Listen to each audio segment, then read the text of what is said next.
Hello everybody, this is Ryan over at High Carb Generator. Welcome back to my channel. Today I'm going to review this video that I saw. I don't know if this is an old video, new video. I have no idea, but I saw the title, The Bitter Truth About Sugar and How It Causes Diseases by Dr. Robert Lustig.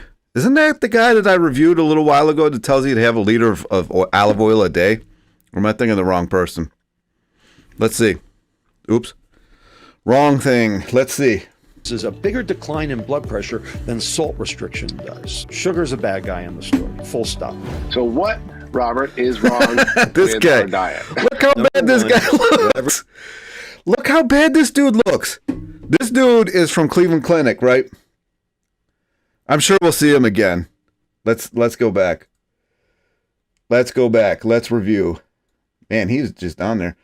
They try not to show this dude. Where is he? I can't even get him there. Oh my, he looks terrible. This dude, let's just get started. Is wrong with our diet. Number one, what everyone thinks is wrong with our diet is not even remotely what's wrong with our diet. Of course. You know, every country that has adopted the Western diet is now sick. And that goes around the world. Let's see what happens there are here. Countries that are actually more diabetic than we are, and they're not even fat. Like, for instance, India, Pakistan, and China. Now, they think, well, they're not fat, so there's nothing. What happened there? Fat was added. Wrong with their diet. Olive oil. Because after all, it's the Western diet just causes obesity. No. Obesity is just a marker for the problem. It's not the problem itself. And who knows? This guy could be promoting sugar, and that could be wrong. In fact, 20% of obese people are metabolically healthy. They will live a normal life, die at a normal age, not cost the taxpayer a dime. We have a name for these patients, MHO, metabolically healthy obese. They will outlive you and me. Okay? They're just fat. They have increased subcutaneous fat. Well, that subcutaneous fat is protective. Yes, it is. All inflammation gets stored there, so your blood system is good. Most of those patients don't, or people, people don't really get the cancer and all that kind of stuff because it has a place to store all the toxins. Detrimental. Okay? Yeah. That's a good thing to have, not a bad thing to have. Yes, some people have more than others. On the other hand, there are plenty of thin people who are sick. And the reason they're sick is because they have fat where they didn't know they had fat. Visceral. Like, for instance, the viscera, in terms of waist circumference, organ fat, and most importantly, liver fat. And we've identified the liver as being the sort of sentinel problem. It's kind of easy to tell when you got fatty liver. Your gut will stick out like right below your chest. You can see it on people. Of this entire thing, liver fat. I was just at the Obesity Medicine Association meeting just this past weekend, explaining why fatty liver is basically where the problem is. So the question is, why is it that we had never heard of fatty liver disease before 1980, and now 45% of adults and 25% of children, not obese adults, not GMO, obese children, all adults, all children, now have a disease that didn't even exist 50 years ago. Yeah. I mean, except for alcoholics, they'd get fatty liver, right? And that's the point. Only alcoholics had this. And now everyone has this. And children don't preservatives drink alcohol. But children consume something that is just like alcohol. And that is sugar. No, sugar's so bad for you. Sugar and alcohol are virtually identical as far as the liver's concerned. Wow. I mean, the big difference between sugar and alcohol is that for alcohol, the yeast does the first step of metabolism, which we call glycolysis, anaerobic glycolysis. For sugar, for fructose, the sweet molecule sugar, we do our own first step of metabolism. But after that, they're exactly the same. And so it makes sense that children would get the diseases of alcohol without alcohol. So until we fix this problem, and by the way, this is just... Didn't we start removing all sugar from everything? And then it's getting worse. Then we start adding fat to things. Protein. One of several problems with the Western diet. Until we fix this problem, nothing else is going to work. And I actually proved this in our own clinic here at UCSF. Paid for by the meat industry. Because what we did was we took 43 children from our clinic who had metabolic syndrome. So this was in the movie Fed Up, right? This explanation. We had not gotten the results on this study back when Fed Up was recorded. This is actually newer. So it's not in there. So there was something like that in the study where you put the kids in a metabolic ward and you fed them different diets and you saw what happened very quickly, right? Right. Well, 10 days. 10 days. What we did was we figured out what they were consuming on their home diet. Okay. We studied them on their home diet. Then for the next 9 days, we catered their meals. No added sugar. So we took the percent of calories from sugar from 28%, which is a lot, down to 10%. Yeah. Okay. Now, if you do that, 10% is still a lot. Well, says the guy that looks like a skeleton. I mean, look at this dude. Look at this. People complain about how bad McDougal looks. This guy looks like he's got 2.5 feet in the grave. That was when we gave him fruit. So we gave them fruit. That was pretty much the only sweet thing we gave them. Yeah. Now, if you do that, you're going to take 350 to 400 calories a day out of kids' diets. And if you do that, number one, they're going to be hungry. And number two, they're going to lose weight. We didn't want them to lose weight because, hey, if they lost weight and they got better, people say, well, of course they got better. They lost weight. We didn't want them to lose weight. We actually wanted them to gain weight. So we had that makes sense to substitute the sugar with something else that was equicaloric. We gave them refined starch. So in the vernacular, we took the pastries out, we put the bagels in. We took the oh my gosh, he's proving these people. How do you go to school for 200 years and still come out this mentally challenged? Pastries, donuts, Twinkies are not filled with sugar. They have sugar in them. The bulk of the caloric density is fat. It's called the Randall cycle. These people just don't understand it. Sweetened yogurt out. We put the baked potato chips in. We took the chicken teriyaki out. We put the turkey hot dogs in. Okay, so we didn't give them good food. We gave them crappy food. We gave them processed food. We gave them Safeway food. We gave them kid food kids would eat, okay? Yeah. But it was no added sugar food. And we also gave them a scale. And every day we'd call them up on the phone, what'd you weigh? And if they were losing weight, eat more in order to keep their weight constant through the 10 days. And then we studied them 10 days later, and lo and behold, he literally just proved that sugar makes you skinnier. He himself right here just proved that because they had to make them eat even more because they removed the fatty pastries from their diet and they gave them starch. And they couldn't keep the weight on. No change in weight, but the fat in their liver went down 22%. Because you removed some of the fat. Wow. Their conversion of sugar to fat went down 46%. Their triglycerides went down 49%. Did he say conversion of fat to sugar? Wouldn't that prove that you need sugar more if the body's converting fat into sugar? Just 10 days. Their visceral fat, the belly fat, went down 7%. And most importantly, their insulin in their pancreas started being released and working properly. Yeah, because you're not in the Randall cycle anymore. In other words, we reversed their metabolic syndrome with no change. I'm an 80s kid. Anybody who watches my channel knows that. I like to tout that because the 80s was the best generation ever on this planet. Don't care what anybody says. It has been trash since.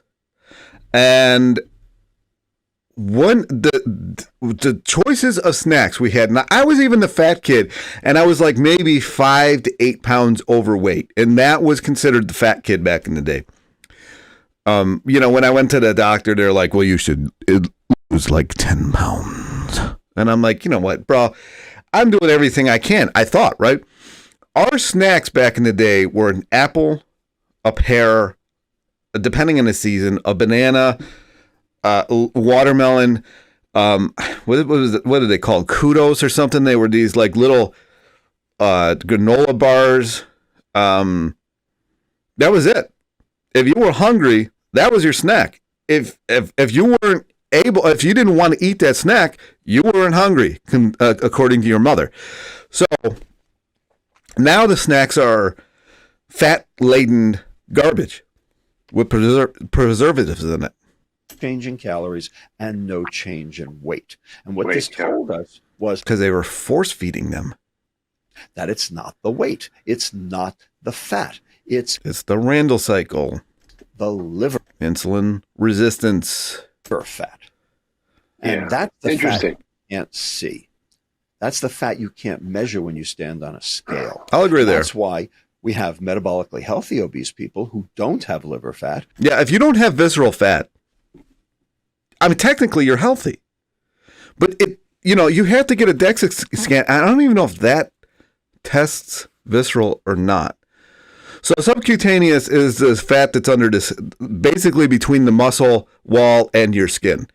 That's subcutaneous. Visceral is anything that's surrounding your organs or anything under the muscle. And we have very thin, sick people who do. In my understanding, and this is, David Ludwig says this, below the neck, your body can't tell the difference between, So this guy's just a fan. I mean, I guess McDougall is too. I really, you know what? He's a Cleveland Clinic person. I live in Cleveland. I go to Cleveland Clinic. Cleveland Clinic was well funded by a certain John D. Rockefeller who had a need to get rid of polychemicals. And so he created basically the AMA. I'm not going to go into any more than that.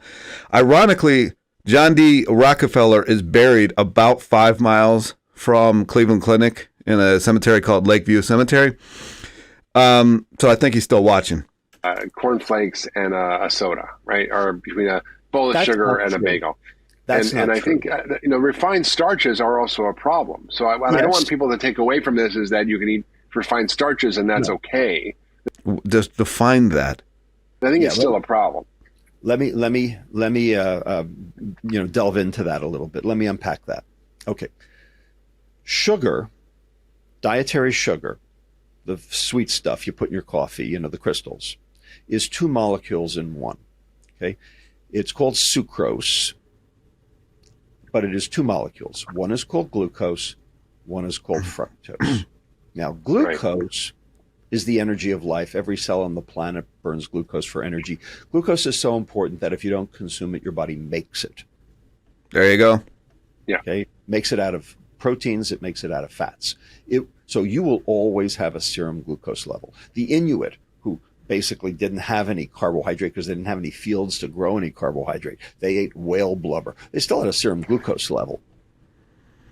McDougall has proven so many times that the hunter-gatherers were largely vegan. I'm going to pop a video in here of that. Because they had this particular habit of eating charred wood and bone ash. Come on. The reason they had strong bones is because they ate a diet of barley. Now, I went looking for fat gladiators. And the best I could do is the mosaics that were done back in those times, and I didn't find any. Well, this guy's a little big, but that's probably mostly muscle. I couldn't find any fat gladiators.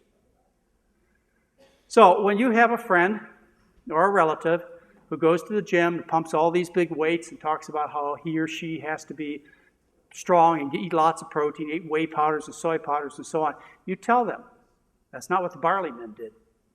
I mean, the barley men, the strongest men in historical record, the gladiators, they didn't eat those things. Roman soldiers, they would ask their commanders if they would withhold the meat before they went into battle because they knew that it made a difference as far as winning or losing the battle. if they could continue on their starch-based diet.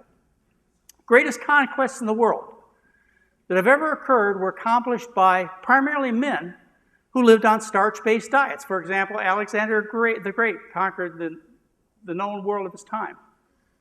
And the soldiers were fueled by corn. They called it corn. But corn wasn't maize. That's not what they're talking about. They're talking about wheat and barley and rye. That's what they ate.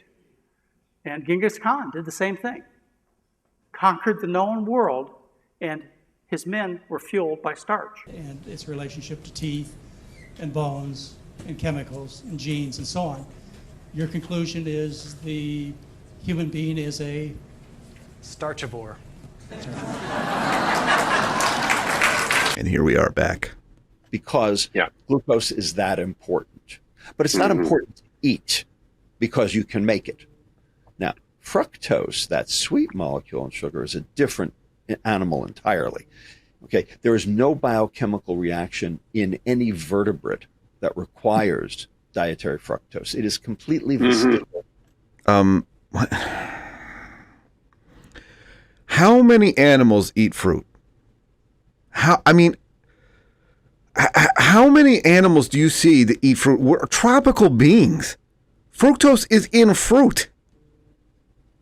All animal life. Now, it just so happens it's sweet. It just so happens we like it a lot. It just so happens it's addictive. So is breathing. But it is actually metabolized like fat. But it is completely unnecessary. Now, glucose will stimulate insulin release. And that's not good because insulin release will drive energy into fat cells and increase weight gain. And that's what Dave Ludwig is talking about. And he's right. And he's right. I'm not saying he's wrong. He's right. But fructose, because it gets stuck in the liver and causes that liver fat, you get insulin resistance. So two different phenomena, two different things. One's called insulin secretion, insulin release. The other one's called insulin resistance. They are not the same. Insulin release will cause weight gain. Insulin resistance will cause heart disease, diabetes, Alzheimer's, cancer. I love how they're changing what they're saying. Whatever. This part is just so ridiculous. Cancer, and virtually all of the other chronic metabolic diseases that are chewing through our entire healthcare system. Insulin resistance is the bad guy. Insulin secretion is basically what we're talking about. We have a pancreas for a reason. They act like we're not supposed to have this pancreas. They act like insulin is not supposed to spike. This is just, it's scary how much of this message is getting out there because it's just going to make things worse and worse and worse and worse. And people are going, the only thing that this really does is help the hospitals out because people are going to be on these high protein, high fat diets. The kidneys can't handle it. The liver can't handle it. I'm proof of that. I went through all of that. And then you have a patient for life because they don't research outside of that. They just want a pill or you to cut them open and do something. And so they can go back to their old habits. It's ridiculous. When we're talking about the scale. If I talked about how good keto was on this channel, which it isn't, I would have 8 million subscribers. It's you put enough effort into that, you get huge on any platform. Insulin resistance is what we're talking about in the doctor's office. But eventually, though, if you have enough of the restoring starches, even if you don't have refined sugars, you will see an increase in insulin resistance because you have to produce more and more insulin, and the cells become resistant. So it's sort of related, but I get your point. Fructose really has a unique effect on the body. We had Richard Johnson on the podcast who talked a lot about the dangers of fructose, and David Perlmutter talked about this, what he called drop acid, meaning uric acid in this role. And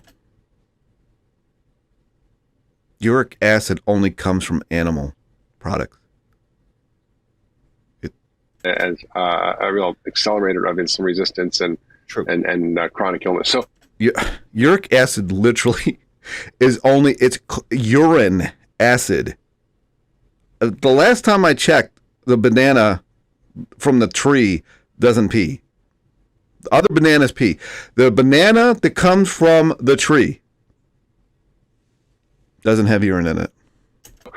Unless maybe a monkey pisses on it. I agree with you, Robert. I think, it's so amazing to me that the single biggest driver of our exorbitant healthcare costs, of our declining health globally, of all of our chronic diseases, heart disease. What has happened since 1980? Seeing how I've been here the entire time. We've watched it, those of us who've been born that whole, throughout this whole time. The advent of all of the snack food, the advent of high fat, high sugar stuff. Of course, sugar is going to get the blame though, because the fat. We've watched this happen. Back in the day, people consumed a lot of, if you go to Asia prior to 1980, they lived on 90% white rice with a little bit of vegetable and maybe a little bit of meat here and there. No diseases whatsoever. China study proved this. Now you add the Western diet, which is a lot of heavy milks, heavy creams, ice creams, a lot of meat. I mean, if you go to China, they brag about how many meats they eat in a day, and all of a sudden these diseases just start popping out of nowhere. No one can figure it out. They didn't have diseases prior to this, but all of a sudden you add this stuff, and they're like, "Oh, diseases come from? Where do they come from? I can't figure it out. It's got to be the rice. It's got to be the rice. It's the only thing it could be. We've eaten this rice for 5,000 years, no issues, but 1980 hits, and it's the rice." Doesn't make any sense. Disease, cancer, diabetes, dementia, even depression, and more are driven by insulin resistance, and yet it's something. Yet they didn't have insulin resistance when they only ate carbs. Who knew? We learn almost nothing about in medical school. My daughter now is the second year medical school. I think she had like Oh, great. Here we go with another one. An hour on it, and it wasn't really in the context of what's really driving it, and it's like if you treat that, you treat so many of these chronic illnesses, and it's one of the drivers of all aging. I just finished my book on longevity called Young Forever, and it basically... Young Forever? If you put this guy in homeless clothes on a street, he would look like a crackhead. Young Forever, what is this guy talking about? Now, I know people say that about McDougal, and I can't dispute it, but he's got these huge bags under his eyes. I mean, there's not, in this shot right here, there's not even a glint in his eye. It's like not even wet. It's like... If you look at the science of this, the science of insulin resistance is really the science of chronic disease and the science of aging. And there you go, the hospital. Somebody on keto. The science of death. Couldn't agree more. In fact, insulin resistance is the sentinel problem in all of these chronic metabolic diseases. I agree there. But you're going about it the wrong way. You're being paid by the wrong industry. Because insulin resistance is a manifestation of mitochondrial dysfunction. I am a product of listening to these people. I actually didn't listen to these people back in 99 when I first went on the keto. They were telling me not to do it. It would be terrible for me, and I would have all kinds of problems. And I'm like, yeah, whatever. I'm 20. Whatever. I'm not listening to you, brah. And sure enough, it did take 10 years. And that's the thing. When it takes 10 years for things to start hitting, like all these diseases, they don't really think, oh, it's got to be my diet. They think, oh, I'll get a pill. No. Cut me open, people. Take something out. That's what they do. It's ridiculous. It's hard to watch. Function. Mitochondria are the little energy burning factories inside each of our cells. I got to 405 pounds, by the way, listening to people like this. 405 pounds. I think I'm like 255 now or something. So I've lost some weight. So I know what I'm talking about, people. And when our mitochondria work efficiently, we are healthy and our blood glucoses do not vary very much and our weight stays stable and we feel good and we can sleep well and all. People on keto cannot sleep well. I was there. I was an insomniac. I probably still have insomnia from the damn thing because I didn't really have it that bad prior to. I've been sleeping good lately, though. I'll say that. I probably shouldn't say that. It's been terrible lately. Terrible. I haven't been able to sleep in years. Is right with the world. And as soon as our mitochondria don't work well, all hell breaks loose, and we get all of these chronic diseases. Add some oil. Diabetes. And we feel like crap, et cetera, et cetera. And we end up having to take medicines in order to try to make our mitochondria work better. And that's what happens because the doctors don't have a clue what they're talking about. Except, guess what? We don't have a medicine to make our mitochondria work better. Uh-oh. It's called sugar. Because no medicine can actually get to where the problem is. Okay. But it's you don't need a medicine for that. foodable, not druggable, right? Right. So that's the whole point, is how I do commend them on not giving out drugs, because that is a huge problem. What's wrong with the mitochondria and how do you fix it? It needs sugar. It runs on sugar. That's what it runs on, glucose. That's basically what this whole story is about. And to be honest with you, Mark, that's what functional medicine is whether they taught you that or not, that's where we are. No, it's for sure. The friggin' mitochondria. All right. So absolutely. What's poisoning them? That's the big question in all of medicine. And before we get into the I want to get deep into mitochondria and all this. But I just want to kind of back up a little bit, because we said a lot of stuff, and I want to make sure people get it.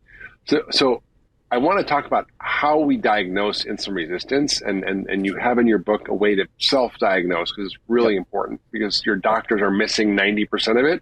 They don't. I agree there, and I think I'm going to stop there. Like always, I'm going to put the video link down below. This wasn't as much of a hate video as it sounds.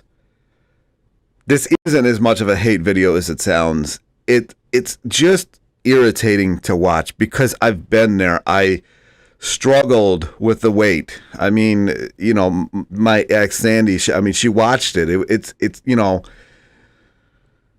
she watched me listening to these people, and you gotta go your own road at some point. And it just, a lot of people go the wrong road, and I make these videos because of this. It really is just, if money were no object, I wonder what the medical industry would actually look like. That's all I'm going to say. Anyways, if you liked the video, like, subscribe, comments, questions down below, and I'll talk to you in the next video.